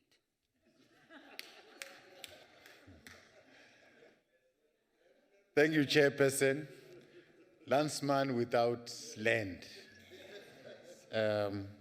We are working together with the Premier of the Western Cape, Mr. Winne. I am confident that we've got the right person for the job. We've got the right person for the job. Currently, in the land reform IMC, I said we are dealing with land parcels that we're going to redistribute to people. We're dealing with land parcels that have been claimed by the people that want to give it back. But we're also dealing with parcels of land that are owned by government. Some of them are here in the Western Cape where we want to settle people. We are going to settle people here in the Western Cape. We have been assisted by the Department of Public Works. The new minister has moved quickly to release those parcels of land. 100 of them have been released. They are there now. Very soon, the Minister of Human Settlement will announce exactly where she's going to build integrated human settlement, where people are going to get title. So we are making progress. We're making progress. We're making progress. Finally, we'll get there. Thank you very much. Thank you very much, Deputy President Matebe. Honorable Matebe. Thank you very much, Chairperson. Ndi Masiari, Deputy President. The land, communal land in rural areas, people who are working the land, more especially are women in rural areas. I want to check the progress of government in terms of empowering those rural communities in terms of assisting them in the land. Ndoliwe. Thank you very much, Chair. The land parcels that we've identified, the 278 that belong to government, that we meant to redistribute, they account for almost 2.9 million hectares. Now, those pieces of land, we want to identify young people, first, who must enter the sector, agriculture. We want to identify women that must enter the sector, and they will be supported to till the land. That is why we say people should not be afraid that this land reform program is going to affect production. In fact, it's going to strengthen production because there will be new entrances that will be supported, that will produce young people and women. Thank you very much. Thank you very much. The next question is from DG Mahlangu to the Deputy President. Thank you very much, Chairperson. In the context of low levels of economic growth, the capacity of the economy to absorb new entrants into the labor market remains a problem, resulting in high levels of youth unemployment. Compounding this problem is the growing number of youth that is not in employment, not in education, and not in training. This situation is untenable if we are to address the high rate of unemployment in general and youth unemployment in particular. As part of government's response to dealing with unemployment and poverty challenges, youth development has been prioritized to ensure that government implements targeted programs to empower young people and deepen their economic participation and inclusion. In his June 2019 State of the Nation address, the President has this to say, I quote, "We will develop programs to ensure that economically excluded young people are work-ready and absorbed into sectors where jobs demand is growing. These sectors include global business processing services, agricultural value chains, technical installations, repair and maintenance, and new opportunities provided through the digital economy and the fourth industrial revolution," close quote. The diverse nature of the sectors outlined by the President for the inclusion of young people demonstrates that the challenge of youth unemployment is cross-cutting in its nature and requires actions not only by government, but by all of us, through policies, but from all sectors of society. Dealing with youth unemployment challenge requires a comprehensive and a coordinated approach.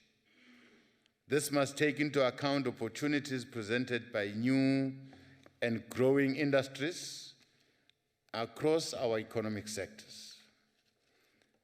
In the main, our youth development intervention must focus on quality education and training to provide the relevant and appropriate industry skills that our young people need.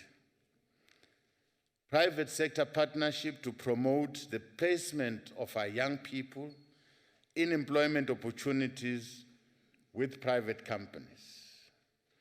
Supporting youth entrepreneurship through targeted financing of youth-owned enterprises. In respect of education and training, the Human Resource Development Council, which is made out of government, business and labor, community and academic sectors, has prioritized youth development. Its focus is on industry-driven approach to training and skills development that ensure that training and work experiential learning are integrated. The category of youth that are not in employment, not in education, not in training, should be provided with the artisan skills, training opportunities in order to enhance their employment prospects. Across government, a number of programs focus on creating job opportunities for our young people are currently being implemented. The major thrust of these is to provide young youth employment or business opportunities through the placement of unemployed youth in job positions to gain experience. Among some of the key youth employment initiatives are the Youth Employment Service Employment Scheme, which is popularly known as YES.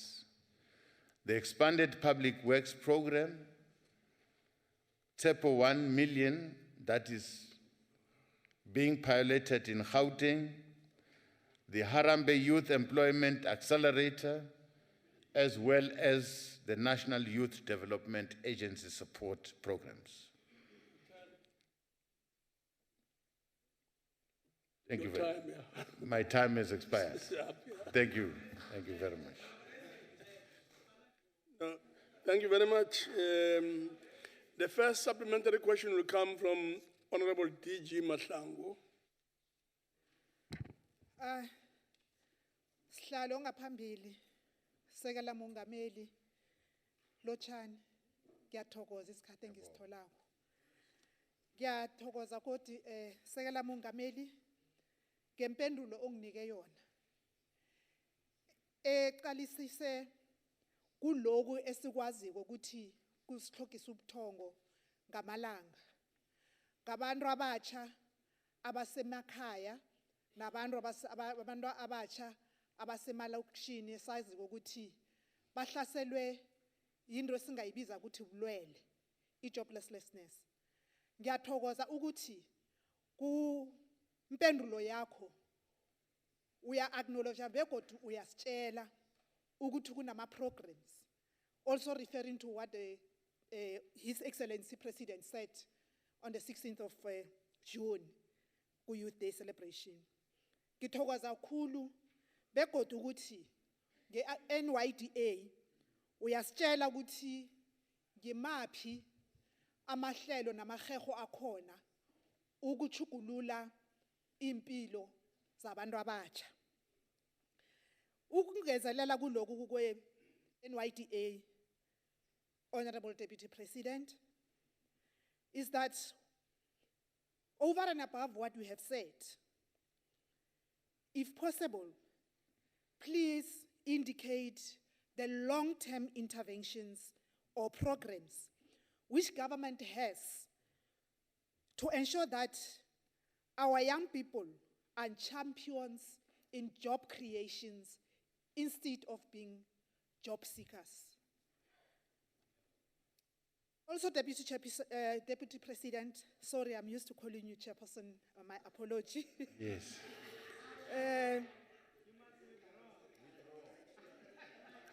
Umbuzo wami, ningayingeni ekhaya izonibhalela. Whether the Deputy President can be able to share with us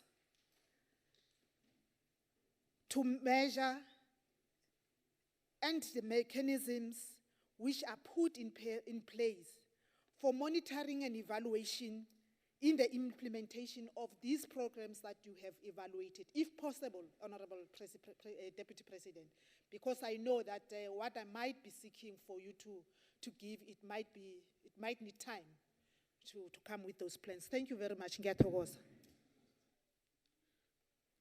Thank you very much. Very relevant question, but I must say, for all of us to be able to make the meaningful impact in taking this country forward and in growing our economy, expanding the economy to allow for employment of new entrances, the first thing that we must do, we must insist on education. Our young people must be at school. The unemployment rate in any country correlates exactly with the levels of education. If the levels of education are low, the unemployment rate will be high. If the levels of training are low, unemployment will be high. So we must train our people more and more. All those of our young people that have dropped out of the formal schooling system must be given a skill. We must insist on artisan training. They can be plumbers, they can be carpenters, they can be that, boiler makers. Let's give them a skill. They must go to a college somewhere to get a skill. But those who are there in education, they must formally acquire a profession. Once you have got a skill, you have got a profession, chances of you getting employment becomes higher. And chances of you starting your own job becomes higher. Now, we have started the Human Resource Development Council nationally. That pulls in labor, pulls government, pulls civil society from time to time, and we pull universities, all our universities in their respective strengths and offerings. They participate to our Human Resource Development Council so that we mark progress.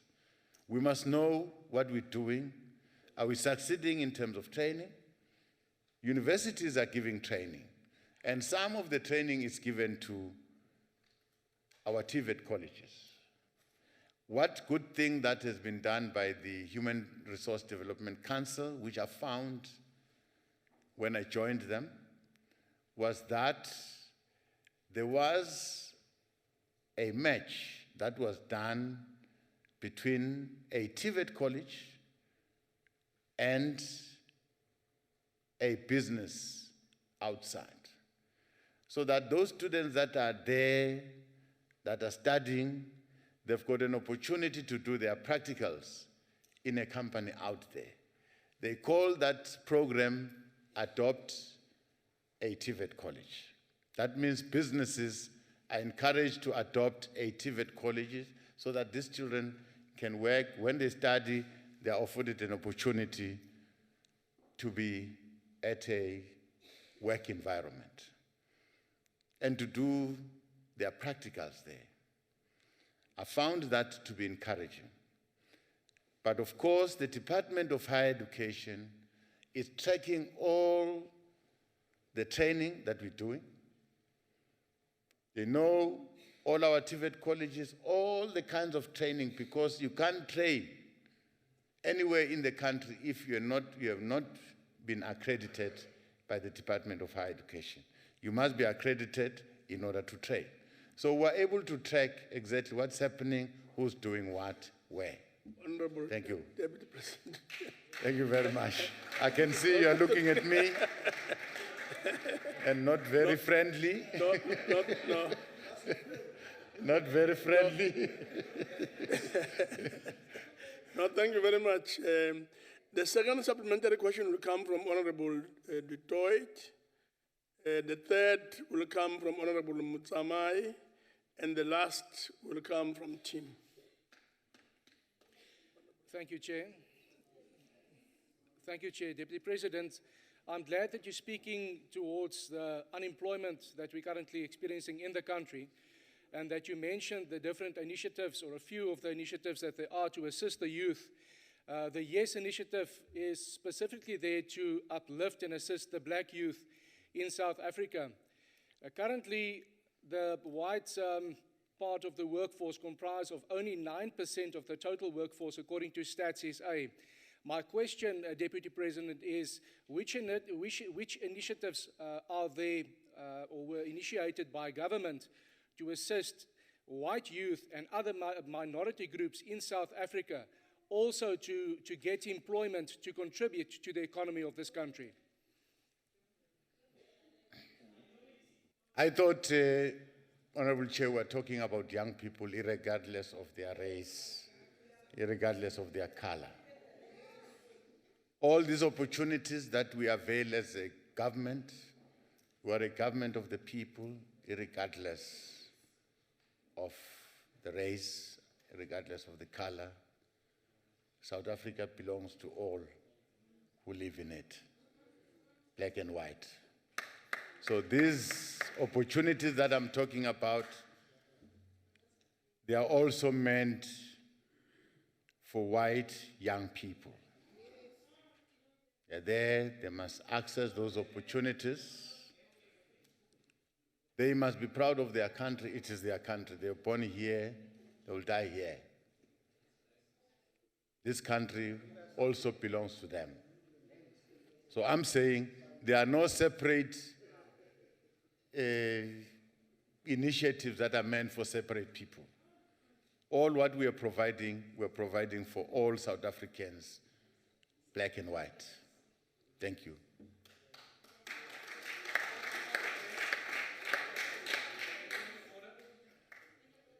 Point of order, yes? Yes. What is the point of order? Chair, I've got a point of order with the Deputy President referring to free for all, and everyone has got equal opportunities. With the Employment Equity Act, the white youth is not allowed to apply for work in South Africa. Please sit down, honorable member. That's not the point of order. The next question will come from Honorable Mutsamai. Thanks, Chairperson. Thanks, Deputy President. Since we have a challenge of high unemployment rate of youth, black youth in this country, particularly the South African black, why doesn't the government give all unemployment youth who want a farmland, tractors, seeds, and fertilizers with technical support as part of an employment irrigation strategy for bana ba rona ba bantsho ba ba sena mesebetsi? Thank you very much. Thank you. Deputy President. Thank you very much, Chairperson. We spoke about this when we're talking about our land reform program, that we're going to encourage young people to enter this sector, farming. We're going to encourage women, but we're not going to force farming on our young people. It's only those who are interested in farming that would meet a certain criterion. Some young people don't want to farm. They want to do some things. So there are many sectors. Some want to mine, some want to do this. So it will be up to these young people and what they want to pursue as their careers. Some want to start their own businesses. They are going to be assisted. That's why I'm talking about the National Youth Development Agency that has assisted a lot of young people. I spoke of the ITC that has assisted a lot of young people that want to start their own businesses. But those who want to join agriculture, they will be assisted, they will be identified, they will be assisted to form their own companies and enter into agriculture. Agriculture is not easy. To be a farmer is not easy. Every time you make a plan there, if your implement breaks, you must find a way of fixing it and continue plowing.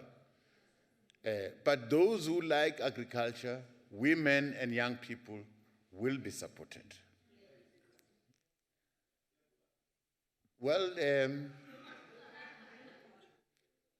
in terms of our struggle, we were fighting for a united South Africa.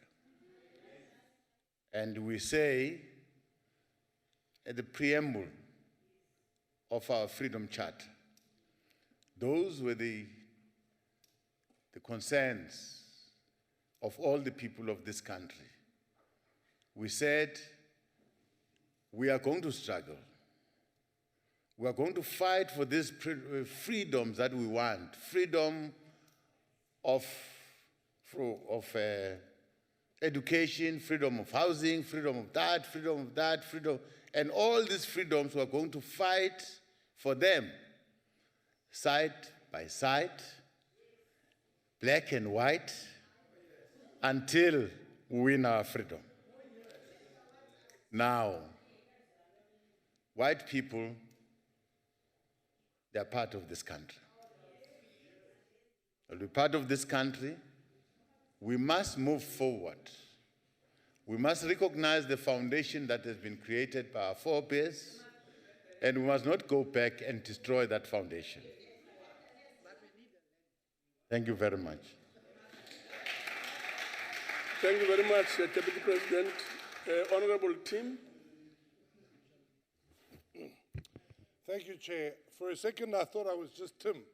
I'm glad you're promoted to be to Honorable Tim. Yeah. We have this long, lovely surname, so I didn't want to spoil that. I know. It's a Viking surname, Chairperson. Mr. Deputy President, youth unemployment is a massive problem, and the unemployment in South Africa at the moment is 56.4% nationally. And you have touched on it, that one of the problems is education and skills. But you will know, Deputy President, that one of the major problems when you go, any young person goes for an interview, is what is your experience? Now, in the Western Cape, we have a thing called the Premier Advancement of Youth Program. It's called PAY, P-A-Y.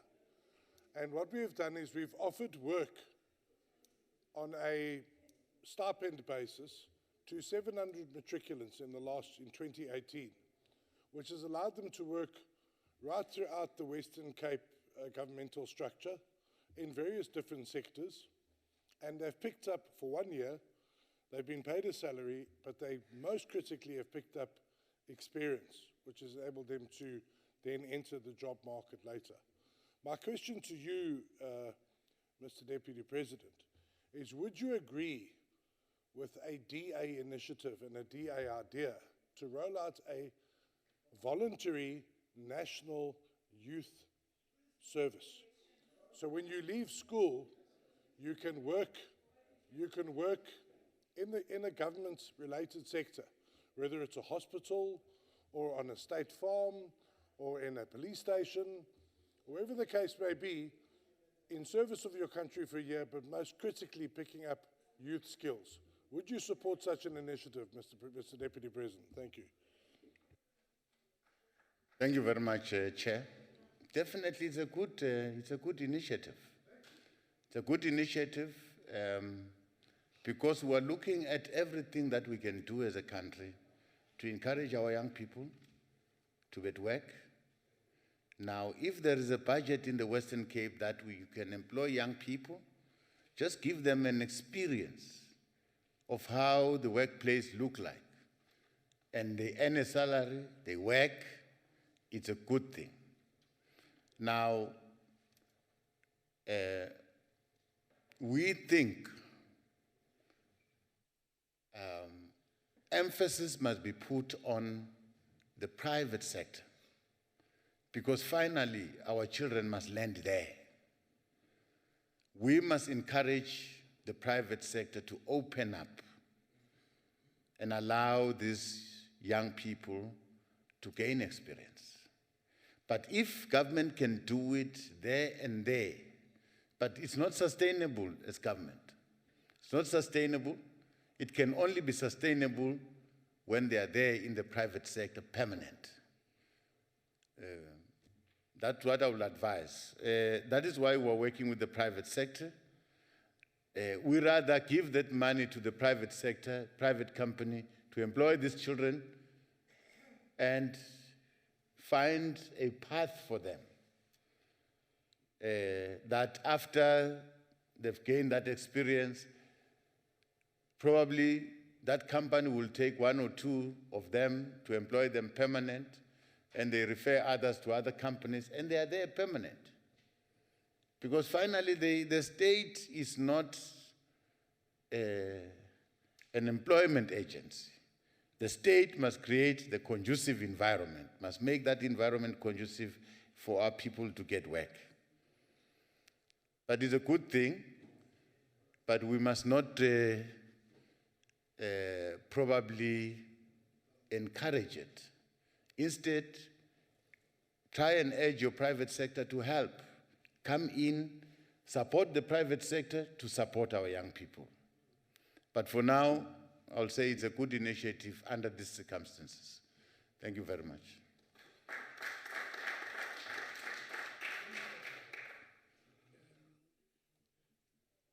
Thank you very much, team.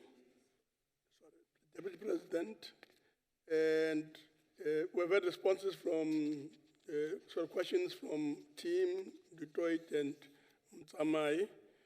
And that brings us to the end of the question session.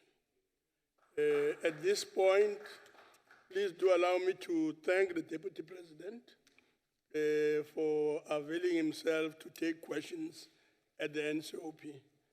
Thank you very much, Deputy President. Thank you very much, Chairperson.